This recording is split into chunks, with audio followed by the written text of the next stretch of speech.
What's up guys, welcome back.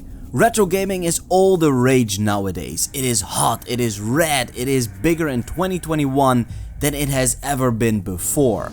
When was the last time you checked up on your favorite game on eBay? Prices are soaring, and with ROM sites being sued faster than daily video uploads on YouTube, there's an ever-growing demand for video game preservation. Enter AntStream Arcade, the online retro gaming streaming service you have been waiting for. So without further ado, let's dive in. This week marks the 3-year celebration of the AntStream Arcade platform, and while the service has been most known for 1980s home computer system and arcade games, they've reached a place where every major console up until the phasing out of the 16-bit systems is represented, with the exception of the TurboGrafx or PC Engine. I really hope to see some of those titles coming in soon. All the same, there's an absolute ton of games available here, well over 1200 at the moment of recording, including some of the biggest titles in video gaming history. Arcade hits like Space Invaders, Metal Slug, Mortal Kombat and Fatal Fury, whose poster boy Terry Bogard recently made his Super Smash Bros. Ultimate debut.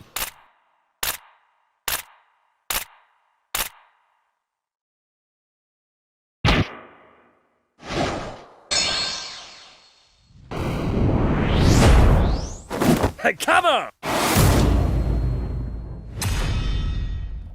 The older gaming systems are very well represented, with games like Switchblade 2 on the Commodore Amiga and the iconic point-and-click adventure game The Secret of Monkey Island. Hearing these tunes once more is a trip down memory lane not soon forgotten.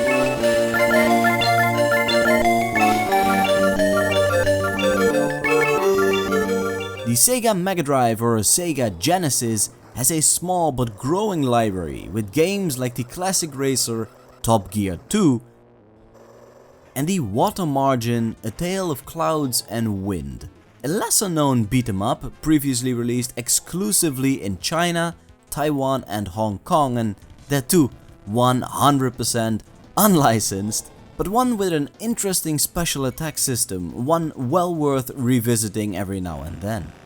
And as a Nintendo fan, it's great to see new horizons in the AntStream Arcade package in the form of recently added NES and Super NES titles. While 16-bit gems like Earthworm Jim, who remembers him anyways, and the Return of the Jedi are now available for you to enjoy, the NES is represented by games such as the original Star Wars and The Empire Strikes Back. May the Force be with you.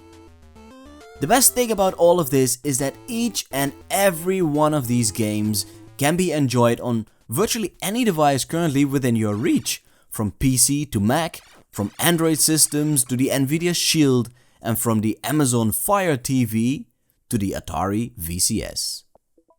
It is one of the most versatile gaming platforms imaginable. Dipping in and out of these games is easy as pie and lets you explore titles you've probably never even heard of. And if you're looking for some serious competition, try out one of the many challenges which are hosted at regular intervals. Some of these are free to try, while others need to be unlocked by spending in-game gems, which you can earn by daily logins or by completing challenges. Like my run here in the arcade title Prehistoric Isle in 1930, where I made it into the top 30 this time around. Although there is an impressive backlog here, new titles are added regularly, like the recently listed Operation Thunderbolt, a 1988 arcade light gun shooter by none other than Taito, which was featured in an arcade cabinet unlike any other, mounted machine guns and all that. While there are many ways of enjoying age-old video games nowadays, the AntStream Arcade service is probably the best possible way to preserve video gaming history, especially with the closing down of ROM sites. And the best thing here is that each and every game as part of the streaming service's library is officially licensed by the license holders themselves, so you don't need to worry about pirated attempts or any such endeavors. A big note here though is that at the time when remasters, remakes, enhanced, complete or definitive editions and deluxe versions are the sexiest treatments for old school stuff, each and every game in the AntStream Arcade library is vanilla. No enhancements or any such stuff other than the much appreciated save slots, online leaderboards, achievements and a wide range of available control schemes from keyboard and mouse to arcade stick and from Pro Controller to touchscreen. I've used a variety of input devices like the PowerA Fusion Pro 2 controller, be sure to check out the review of that one by the way, touchscreen and various arcade sticks on PC, the Android box hooked up to my TV and mobile phone, and I have experienced no input lags whatsoever. As you have probably guessed at this point, I'm a big supporter of the AntStream Arcade servers, but that doesn't mean that there is no room for improvement. On the contrary, really. While the UI looks nice and is consistent across the board on each compatible device, it is not overly intuitive as you find yourself scrolling horizontally and vertically for what's seeming to be ages. I'm also missing out on a sorting function of sorts, where you could browse games by, say, system, year of original release, publisher or developer.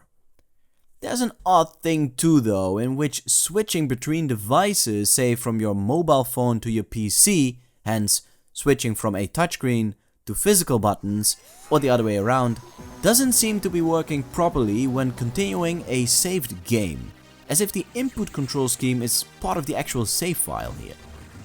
It's also a bit of a shame that there are no options for backgrounds other than the original ones if and when available, and coupled with that, there is no support for Tate mode or vertical screen rotation, even though a great deal of games would really benefit from it. Taken as a whole though, while the aforementioned points still stand, the AntStream Arcade streaming service is an absolute treat at a time when the preservation of video gaming history is stuck somewhere between lost ROMs, console exclusive retro collections, mini consoles and over-the-top priced cartridges. And guess what? It is completely free for you to enjoy. You can always opt for the premium package, which you've been looking at for some time now, which is set at £8 UK a month to avoid in-your-face ads. And with that guys, I am signing off. I sincerely hope you've enjoyed today's review and that I might have inspired you to go and try out this amazing service as it enters its 4th year. Be sure to share this video with a friend and drop a comment in this section down below. Hit the like button on your way out and I will see you next time.